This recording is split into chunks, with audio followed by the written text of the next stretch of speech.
Virgo, kumusta po kayo guys? Okay, so Virgo, maraming salamat po sa walang sawang pagsubaybay sa ating pong mga reading. So yan, Virgo, ang reading po natin is gabay kapalaran mo ngayong second quarter ng taong 2024. Okay, so Virgo, tignan natin ano ba ang inyong gabay kapalaran.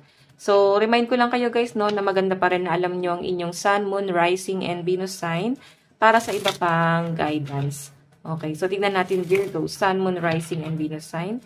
Gabay kapalaran po ngayong second quarter, Spirit Guide.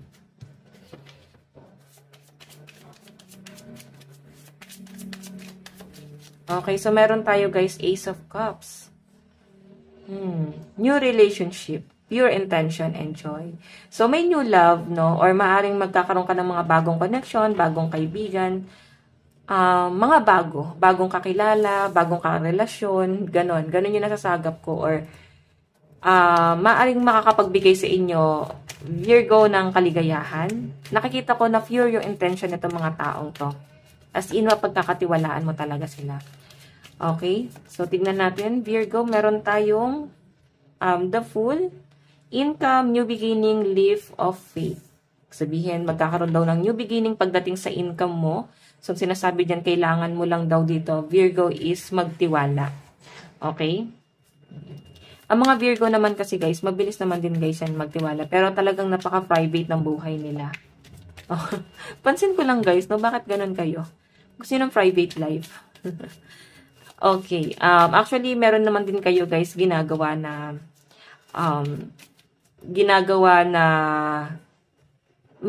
pang-impress, no? Ine-impress mo rin syempre yung sarili mo. Pero, mas lamang pa rin talaga yung privado ka.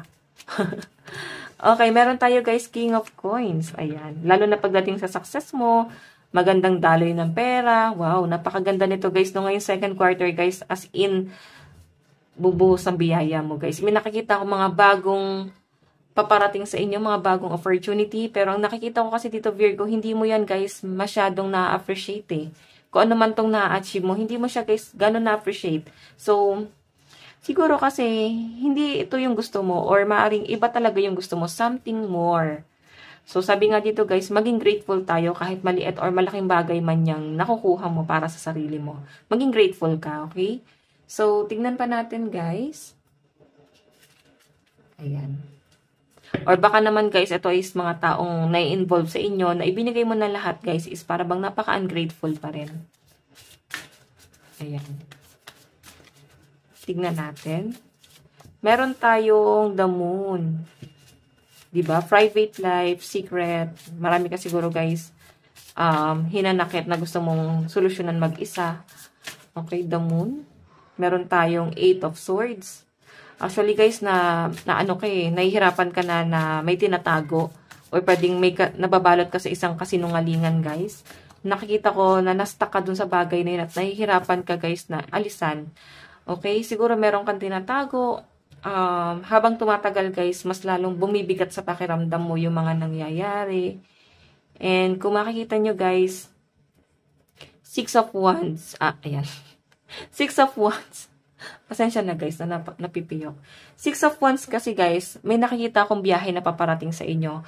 Maaring meron kang iiwan din dito guys na isang tao or sitwasyon na parang piling mo, tinulungan mo na nga pero parang napaka-ungrateful. Tinulungan mo na guys, pero mukhang sila pa rin yung sumisira sa inyo. Inuubos niya talaga lahat ng meron ka. As in, pigang-piga ka guys. So, 6 of Wands, guys, nakikita ko ngayon sa second quarter, mapapaisip ka kung dapat mo pa ba siyang panghawakan or kailangan mo na, guys, let go tong bagay na to. Marami ka na, guys, pinagdaanan sa taong to. Okay, pwede sa love life mo yan. Okay, lahat sacrifice mo eh. So, Virgo, nakikita ko sa'yo, malayo pa ang lalakbayin mo. Itong relasyon na to, kung ito ay sa love life mo, susubukin talaga siya, guys. Nakita ko, nagsisinungaling na sa inyo yung person mo. The Moon marami na siya guys tinatago sa inyo. I-clarify natin guys sa love life mo. Marami siyang tinatago sa inyo pero napapaikot ka pa rin ng taong to. Okay, so pagdating sa love life mo,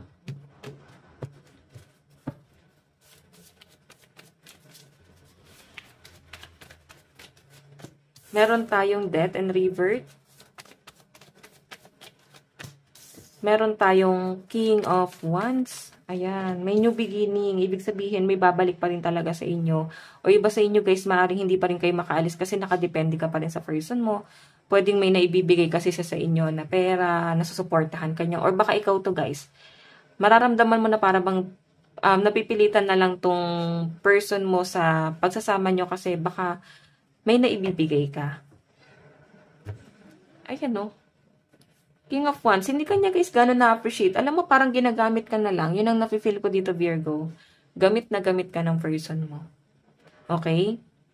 So, ang totoong pagmamahal kasi guys, hindi mo kailangan bilhin. Okay? Yung iba naman dito guys na single, I think yung iba sa inyo, mas minamahal mo lang yung sarili mo. Mas nakapokus ka sa sarili mo. At lalo na sa pentacles mo. Sabihin, gusto mo talaga na para bang bumili siguro ng property para sa sarili mo, parang investment. Pwedeng business din to guys, na gusto mong simulan. Sa mga single to, no, hindi mo masyadong titignan yung relationship mo, yung love life mo. Kasi mas pinagtutuunan mo ng pansin yung pera mo. Lalo na sa mga na-broken hearted dito, nagkaroon ka ng malaking realization talaga guys. Sa mga na-broken hearted, no. Tingnan mo, kasi malaking impact talaga sa inyo, kaya parang nag-focus ka talaga sa pera mo. Tignan pa natin, Virgo. Meron tayong kiss on a ring. So, iba sa inyo guys, open ka talaga sa relationship. Marami ka rin guys kinakausap, lalo na sa mga single dito. Meron tayong paradise, happiness, joy, expansion, playfulness, enjoying each other. So, photograph. Okay. Ayan, sa mga hiwalay na dito guys, nakikita ko sa inyo kung bakit nagiging strong ang mga single dito. Kung bakit marami kang gustong patunayan sa sarili mo. Kasi, malaking impact talaga, no? Trauma talaga sa inyo yung nangyari sa inyo sa past relationship mo. Ito yung nagiging dahilan kung bakit mataas ang ambition mo, guys. Tignan mo, sinaksak ka patalikod ng person mo, baka nilagay ka sa third party. Ngayon, ang pinagtutuunan mo ng pansin is yung career mo. Ika-clarify natin sa career mo, sa kaperahan mo. Virgo. Okay. Meron po tayong The Emperor. So, meron akong nakikita dito guys, kontrata, kasunduan. Naku, may nakikita ko guys, no, maaring agawan ng lupa or property. Maaring meron kang pinagdadaanan talaga guys. Pwede mga kamag-anak mo na nakikipag-agawan sa inyo ng property. Okay, meron tayong King of Cups, and meron tayong Queen of Wands. Okay, so guys, sa malinaw na pinapakita sa akin dito, ipaglalaban mo to. Maaaring meron ka nga ayusin din ng kaso, o iba sa inyo guys, baka meron ka nga ayusin na annulment, baka makikipag-divorce ka na sa person mo, or magde-divorce na kayo. And kaya lumalabas ang property dyan, kasi meron talaga kayo guys, paghahatian ng person mo. Kasi parehas nyo naman guys, pinaghirapan to. Okay? So, ayun, nakalimutan ko pala yung love advice nyo, guys. Love advice. Meron tayong keep an open mind. So, meron talaga kayo, guys, pag-uusapan ng person mo. Meron tayong trust. Ayun yung iba sa inyo, guys, no? Wala kasi ako nakitang gusto makipag-usap ng isa kasi parang wala nang tiwala. Para bang magkita na lang, guys, sa korte. Ayun yung nasa sense ko dito. Para magkita na lang tayo sa court. Di basketball, guys, sa korte. Push through any insecurity. Ayan, may nakikita akong mga insecurity dito sa mga Earths, Virgo. Okay? Baka nagkakaroon ka ng insecurity dahil nga sa ginawa ng person mo, na parang pinaramdam niya talaga sa inyo na hindi ka worth it. Honor your feelings. Alam nyo guys, worth it ka. Maling tao lang talaga yung napili mo. And kailangan mo maging relax. Okay? Focus ka sa sarili mong pag-grow. So, Virgo, ito lang po ang inyong reading ngayong second quarter ng taong 2024. Maraming salamat po. Hanggang sa muli. God bless and love you all. Bye-bye po.